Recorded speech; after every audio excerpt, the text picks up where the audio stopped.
আসসালামু আলাইকুম। আজ আপনাদের সাথে শেয়ার করব টক দই তৈরির সহজ রেসিপি। অনেকেই টক দই তৈরি করতে পারেন না, আর যারা টক দই তৈরি করতে পারেন না, আজকের রেসিপি তাদের জন্য। আজ তৈরি করব মাত্র 500 গ্রাম দুধ দিয়ে টক দই। কীভাবে খুব সহজেই এই টক দই তৈরি করে নিলাম, আশা করি সম্পূর্ণ ভিডিও জুড়ে আমার সাথে থেকে রেসিপিটি দেখে নেবেন। তো বন্ধুরা, না টেনে সম্পূর্ণ ভিডিও জুড়ে সাথে থেকে টক দই বানানোর রেসিপিটি দেখে নেওয়ার অনুরোধ রইল। চলুন মূল প্রস্তুত প্রণালীতে যাওয়া যাক। টক দই বানানোর জন্য এখানে একটি প্যানে নিয়েছি 500 গ্রাম ফুল ক্রিম লিকুইড দুধ। গ্যাসের ফ্লেম অন করে দিয়ে দুধ জাল করে নিচ্ছি। নেড়েচেড়ে দুধ জাল করে নিতে হবে, নাড়া বন্ধ করা যাবে না, এতে করে দুধে সর জমে যেতে পারে।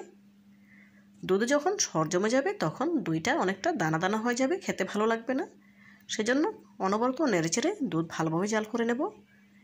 এখানে 500 গ্রাম দুধ নিয়েছি, জাল করে 350 গ্রামের মতো করে নেব। এতে করে দইটা খুব ভালোভাবে জমে যাবে এবং দই থেকে কোনো পানি ছাড়বে না। তো বন্ধুরা, ভিডিওর এই পর্যায়ে আপনাদের কাছে ছোট্ট একটি রিকোয়েস্ট রইল, যারা আমার ভিডিওটি ইউটিউব চ্যানেল থেকে দেখছেন প্লিজ ভিডিওটিতে লাইক দিয়ে চ্যানেলটি সাবস্ক্রাইব করে পাশে থাকা বেল বাটনে ক্লিক করে দেবেন। এবং যারা ফেসবুক পেজ থেকে দেখছেন প্লিজ ভিডিওটিতে লাইক দিয়ে পেজটিতে ফলো করে দেবেন। এতে করে যখনই আমি কোনো নতুন রেসিপি আপলোড করবো সবার আগে আপনার কাছে পৌঁছে যাবে। এই কাজটি যারা অলরেডি করে নিয়েছেন আপনাদেরকে জানাই অসংখ্য ধন্যবাদ।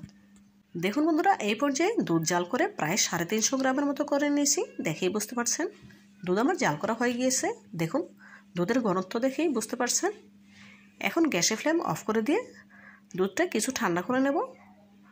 যতটা ঠান্ডা একটা আঙুল চুবালে সহ্য করা যায় ঠিক ততটা। দেখুন নেড়েচেড়ে দুধের তাপমাত্রা কিছুটা কমিয়ে নিচ্ছি, দেখেই বুঝতে পারছেন। আবার বেশি ঠান্ডা করা যাবে না, এতে করে দইটা জমবে না। সেজন্য কুসুম গরম থাকা অবস্থাতেই দই বীজ মিশিয়ে নিতে হবে। এখানে একটি বাটিতে নিয়ে নিচ্ছি 1/2 টেবিল চামচ পানি ঝরানো টক দই বা দই বীজ। এখন চামচের সাহায্যে দইটা খুব ভালোভাবে ফেটে নিচ্ছি। দইটা যখন খুব ভালোভাবে ফেটাতে ফেটাতে অনেকটা ক্রিমের মতো হয়ে যাবে, তখন বুঝতে হবে দইটা ফেটানো হয়ে গিয়েছে। এভাবে করে দই ফেটে নিলে খুব সহজেই দুধের সাথে মিশে যাবে এবং দইটা পারফেক্টভাবে তৈরি হবে। দেখুন এই পর্যায়ে দই ফেটে নেওয়া হয়ে গিয়েছে, দেখেই বুঝতে পারছেন দইটা অনেকটা ক্রিমের মতো হয়ে গিয়েছে। এখন যে দুধ আমি আগে থেকে জাল করে রেখেছিলাম, দেখুন এই পর্যায়ে দুধ অনেকটা কুসুম গরম হয়ে গিয়েছে। এখন একটি আঙুল চুবিয়ে দেখিয়ে দিচ্ছি। আঙুল চুবালে আঙুলটা সহ্য করতে পারে এরকম গরম থাকা অবস্থাতেই দইয়ের সাথে কিছুটা দুধ মিশিয়ে নেব। ফেটে রাখা দইয়ের সাথে সামান্য একটু দুধ মিশিয়ে নিচ্ছি। এখন আবারও খুব ভালোভাবে নেড়ে মিশিয়ে নেব। দেখুন চামচের সাহায্যে নেড়ে মিশিয়ে নিয়েছি। এখন বাকি যে দুধটা আছে সেটার সাথে এই দই মিশ্রিত দুধ ঢেলে দিয়েছি। এখন আবারও খুব ভালোভাবে নেড়ে মিশিয়ে নেব। চাইলে আপনারা সরাসরি দই দুধের সাথে দিয়ে হ্যান্ড উইক্স দিয়ে মিশিয়ে নিতে পারেন, তবে আমি চামচের সাহায্যে মিশিয়ে নিচ্ছি।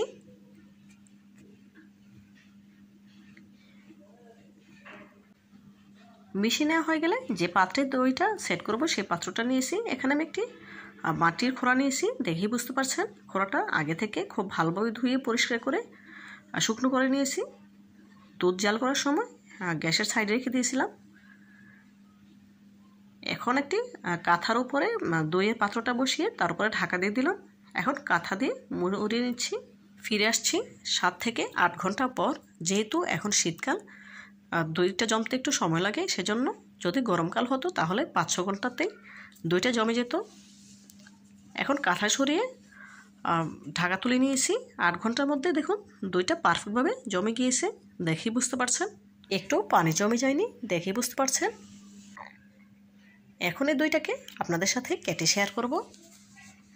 একটি চামচের সাহায্যে দইটা কেটে নিচ্ছি।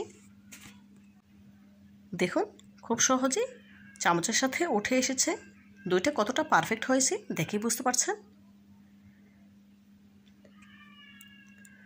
তো বন্ধুরা, আমার রেসিপিটি ফলো করে আপনারা একবার হলেও বাসায় এভাবে টক দই তৈরি করে খেয়ে দেখবেন, খুবই ভালো লাগবে ইনশাআল্লাহ। আজকের মতো বিদায় নিচ্ছি, দেখা হবে নতুন কোনো দিনে নতুন কোনো রেসিপিতে। ভালো থাকবেন সবাই, আর আমার জন্য দোয়া করবেন যেন এরকম নতুন নতুন রেসিপি নিয়ে আপনাদের সামনে হাজির হতে পারি।